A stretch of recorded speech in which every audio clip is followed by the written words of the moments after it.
आजचा पहिला श्रावणी सोमवार आहे। त्यानिमित्तानं ज्योतिर्लिंग भीमाशंकरमध्ये देशाच्या कानाकोपऱ्यातून लाखो भाविक दर्शनासाठी दाखल झालेले आहेत। मंदिर गाभारा आकर्षक फुलांनी सजवण्यात आलाय। पहाटेपासूनच बम बम भोलेच्या जयघोषानं मंदिर परिसर दुमदुमून गेलाय। तर आज श्रावणातला पहिला सोमवार आहे। ठिकठिकाणी विशेषतः ज्योतिर्लिंगांच्या ठिकाणी दर्शनासाठी म्हणून भाविकांची गर्दी होत असते। तर वेगवेगळ्या ठिकाणी शंकर मंदिरांमध्ये सुद्धा दर्शनासाठी पहाटेपासूनच भाविक मोठ्या रांगा लावत असतात। तर या ठिकाणी आपण पाहतोय भीमाशंकर मधली दृश्य आहेत। आकर्षक अशी फुलांची सजावट गाभाऱ्याला करण्यात आली आहे।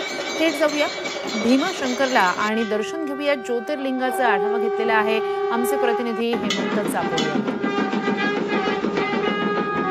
12 ज्योतिर्लिंगांपैकी एक असलेल्या ज्योतिर्लिंग भीमाशंकर येथे आज श्रावण मासातील पहिला श्रावणी सोमवार असून खरं तर ज्योतिर्लिंगाच्या दर्शनासाठी पहाटेपासूनच भाविकांनी गर्दी केलेली आहे। पहाटेची महापूजा झाल्यानंतर आरती झाल्यानंतर खरं तर भाविकांना मंदिरे दर्शनासाठी खुलं करण्यात आलेलं आहे।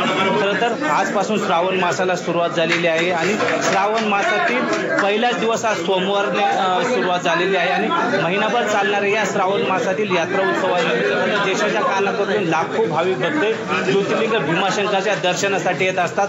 मंदिर परिसर खरं तर आकर्षक अशा विविधरंगी फुलांनी सजविण्यात आला असून या ठिकाणी आपल्याला जर पाहिले तर हा दाट धुक्याने नटलेला परिसर आहे। हिरवागार निसर्ग बहरलेला आहे। निसर्गरम्य वातावरणात हे ज्योतिर्लिंग भीमाशंकर मंदिर येतात।